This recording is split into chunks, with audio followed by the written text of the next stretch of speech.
If you go significantly over that 20 minutes, I might break in and just let you know. But otherwise, I am going to mute myself and let you take over. All right? Ooh, all right. All right, we're excited. Let me pull up my presentation. I'm nervous. Take a deep breath, you're gonna be great. And you are in a supportive room of people who are excited to see you. There it is. All right, so let's get started. If it wants to play. All right, so I titled my project True, and my project this semester was all about being a mirror of yourself.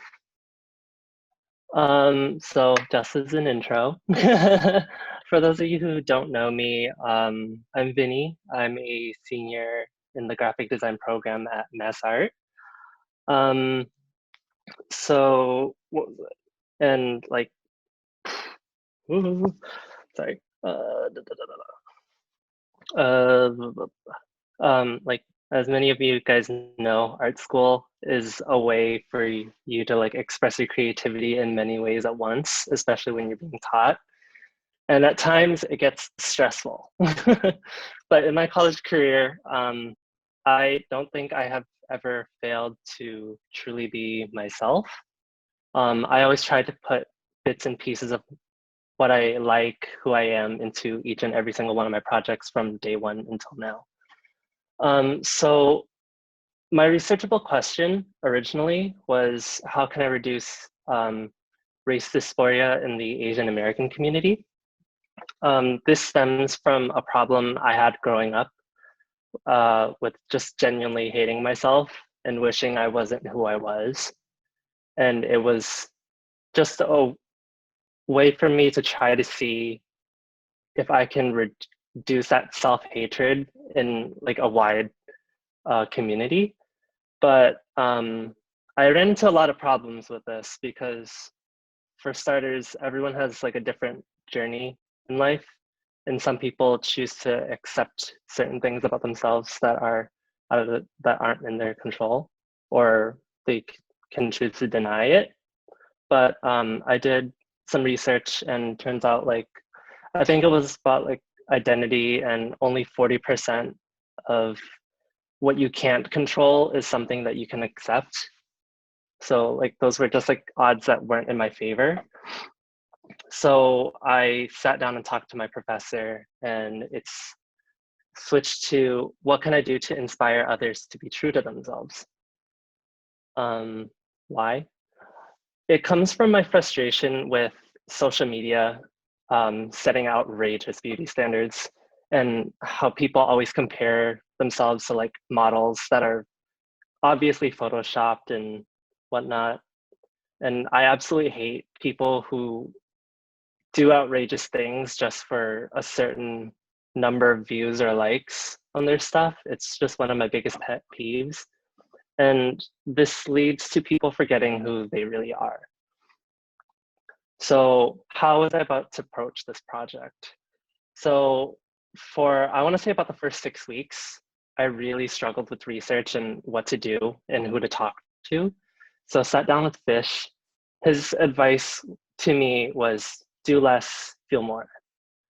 And he started to ask me, why am I doing this project? What's my role? What's inspiring me? And then just like a bunch of stuff, we sat down for about an hour and a half. So he started off with, why am I doing this? And I was talking about like how I kind of want to dedicate this project to my overall like college experience, and how I've just genuinely appreciated the people I've met here and the people I've like grown to like fall deeply in love with and helped me get through my college career. And he asked, what were my strong suits in design? Like, is it typography? Is it craft? Is it digital design? And I made a list of a few things. Like, I really love print design, typography. I learned from Catherine, and it just became one of my interests. And he asked, how could I use that to enhance my project? And I was also taking a book I currently am taking a book arts class, and he asked like, "Oh, how can I tie in the teachings from that class into this one?" So it led to my inspiration board. So I grew up with very strong, independent women that just like all have different personalities that I just came to love and appreciate. And the one thing they've always taught me was stand up for myself and never forget who I am. And it's just one of those lessons I always carry through my life. And then it also transcended into how I approached my research. And Fish was like, you're really good at people watching. Like, I kind of agreed with him because after a while of knowing someone, I learned how to pick up on their like little isms and learn how to do an impression of people. It's like one of my hobbies, and that's started how I came to start researching. Like I just people watched and see what they did, jot everything down, and I like filled an entire like Muji notebook with it. So I started talking to my brother. He's stupid.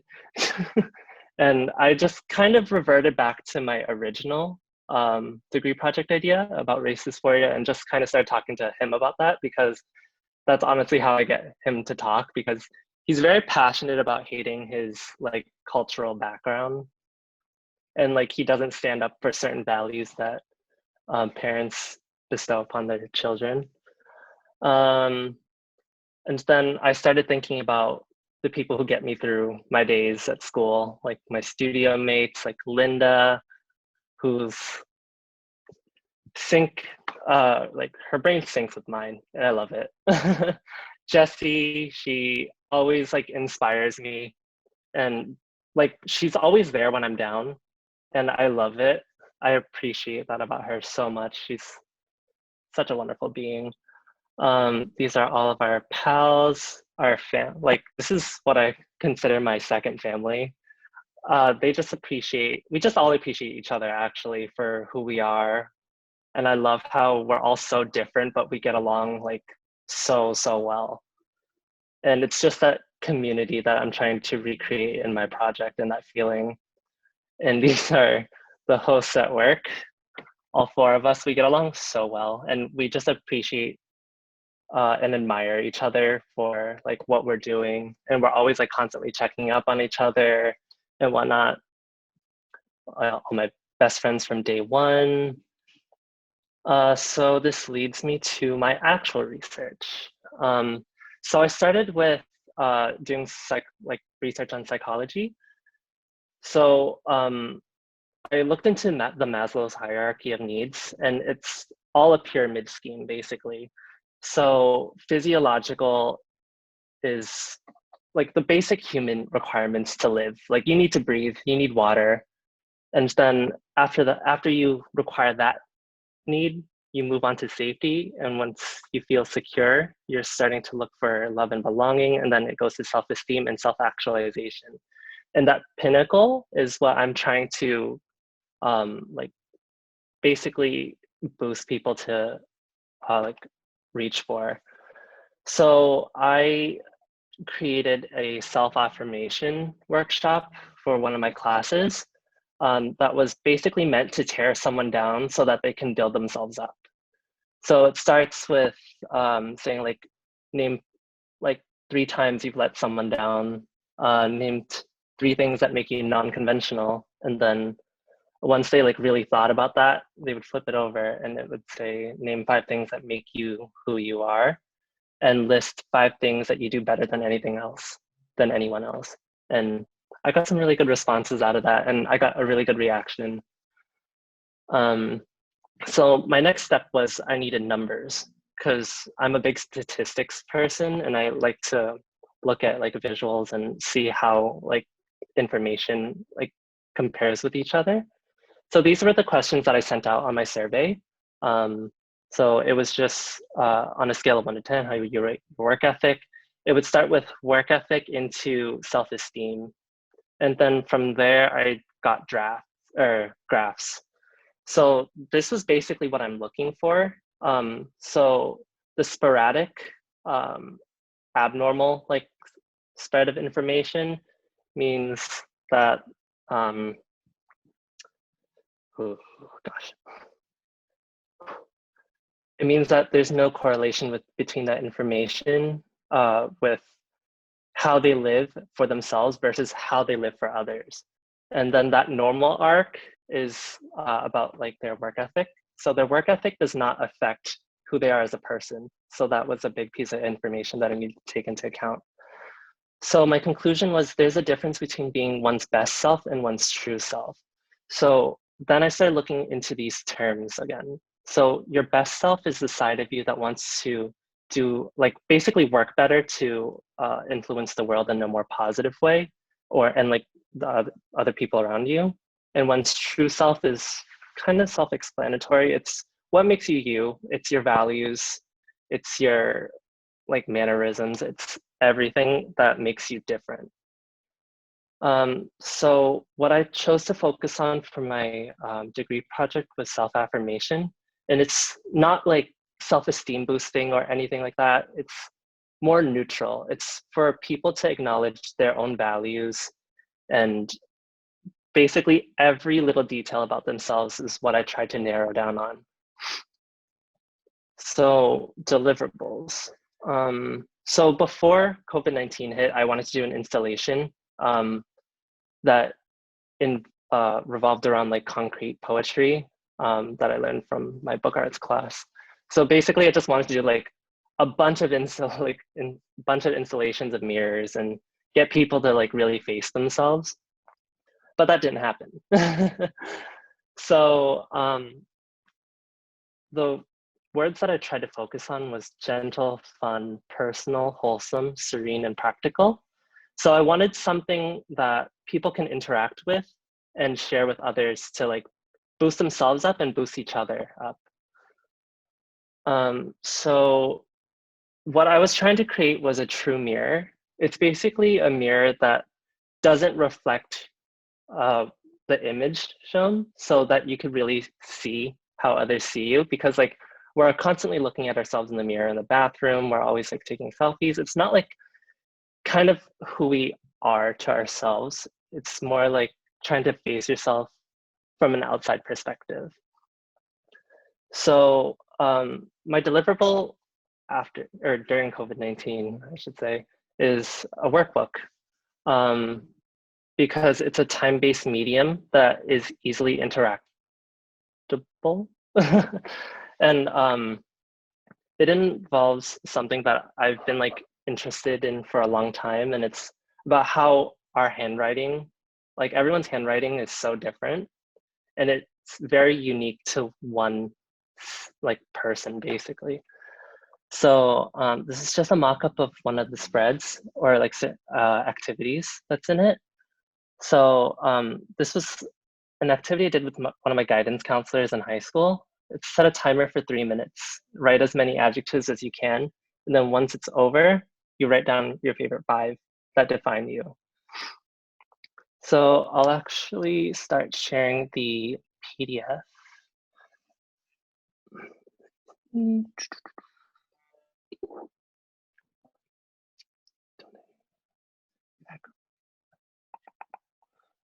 There you are. So let me scroll all the way to the top. So I broke down my workbook into 5 different sections that I'll go through. So this is the cover. This is my sharing is paused. Is it? Oh gosh. There you are. Cool. So this is the cover. And once you open, it's the title of the project itself. Here is like the beginning. So you could paste a photo of yourself in, and you can also sign your name, because this relates kind of back to me, because if anyone knows me, I don't leave the house without my Moleskine journal. And I just love having something in hand and something that I can always like constantly write in. So I created some instructions for my project. 1 is to be honest. 2 is to keep distractions away. 3, have fun. 4, don't be afraid to mess up. 5, fill up every line. And 6, conventions are meant to be broken. So this is the introduction of being the best you versus being the truest you. And it goes into an introduction page that I wrote myself about the difference between the two and how this book will help you self-affirm yourself, basically. Because self-affirmation can lead to greater things like better decision-making, better self-esteem. And it's just something that it's that feeling that I'm trying to emulate from the DS9 at school, how we all try to help each other. And even if we're all down, like we just give each other a little boost. So step one is to forgive yourself. And that's one of the most important steps according to my research. So from Harvard, there was a Harvard professor that did a whole study on this. And it says you can't learn to know yourself if you can't forgive your past or any regretful things that you've done. So here it's 3 questions that's kind of dark, kind of sad. It's name 3 times you let someone down, write 3 things that make you different, and write 3 of your biggest downfalls as a person. Then flip the page and it's gets better. Write 5 times you've impressed someone, write 5 things that makes you who you are, and write 5 things people know you for.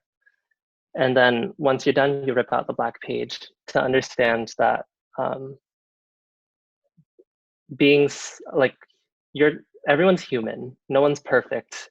And finding that balance between positive and negative, it's what makes everyone whole.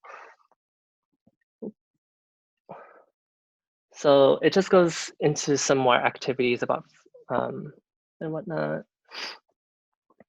And then throughout the book, I've placed like quotes.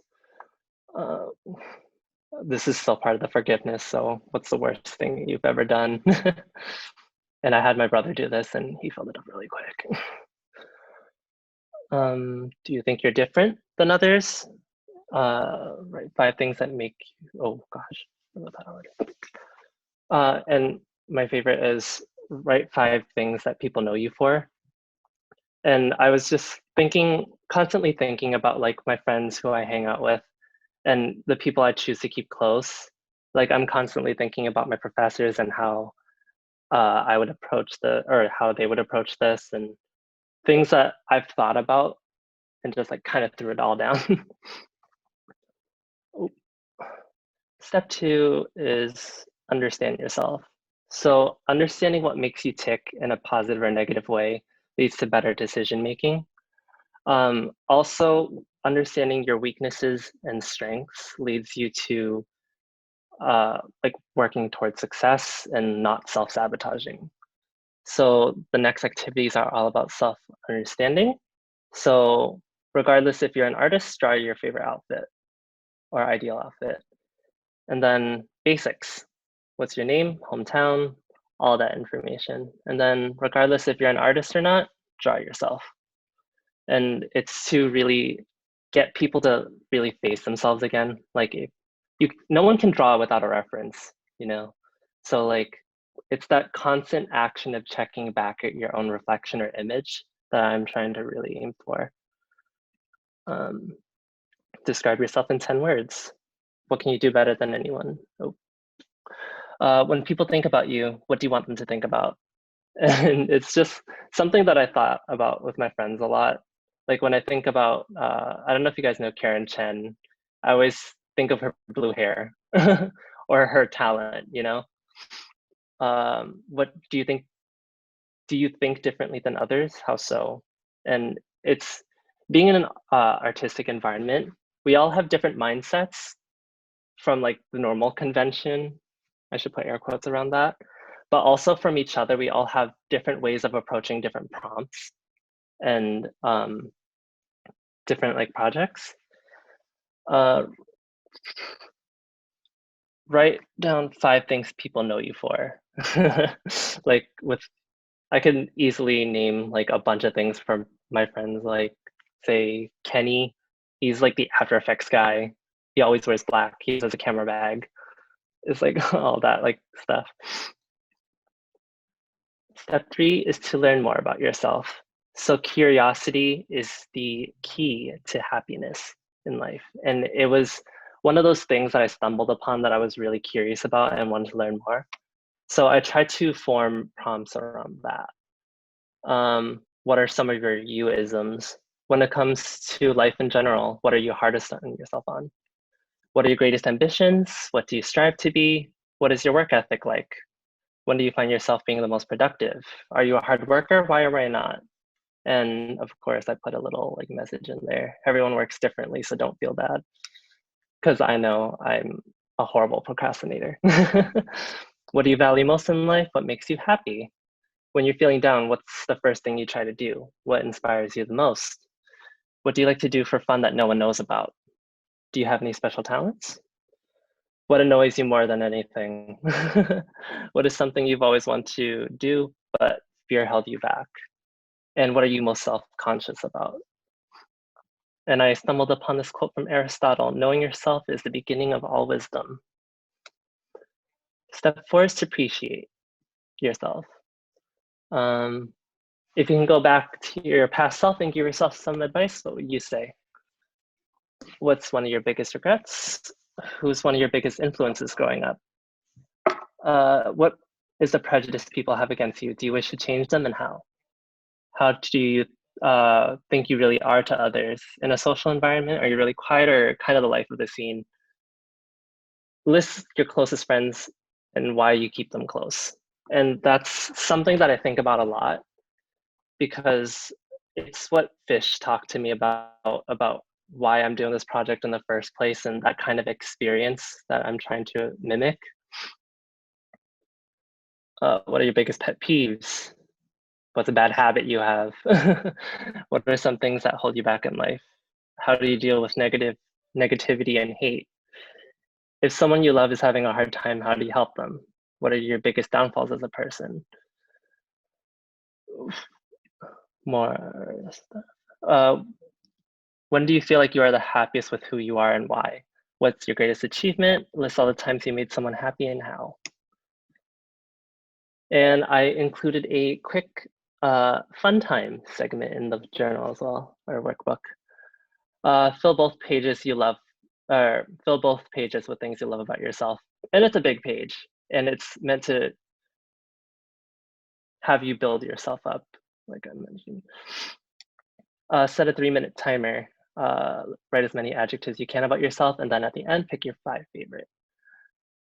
Write your favorite songs at the moment, and solely based off of your taste in music, what conclusion can people draw about you? Because I feel like everyone's personal preferences do say a lot about them. Step 5 is don't worry about what others think, and that's a really big like rule in this book. There's literally no need in the world for someone to worry about what others think of you. If they don't like you, so be it. And it's that philosophy that I've always carried with me. If they don't appreciate me for me, then why bother keeping them around? And last but not least, enjoy being yourself. And back to, and thank you, everyone. Am I over? Yay, congratulations. You're only a few minutes over, so we have 6 minutes left for questions. So if you want to stop sharing your screen, Benny, Sure. so who else is in the room, I'll open it up to any questions or comments that people have. Where's my mouse? There you go. Okay, there you are. Oh my God, Luann's here. Just a comment, I don't think you had anything to be nervous about. I know that this is probably very nerve-wracking, but I think this idea is beautiful and wonderful, and I feel like, especially now where we have kind of more time for self-reflection, I feel like this is a really great thing to think about and have. And just like some of the questions that you were like proposing and that you talked about today really made me think, even though I don't even have this like journal thing. So I just really love what you managed to pull together. Thank you. I agree with that too. I definitely feel like for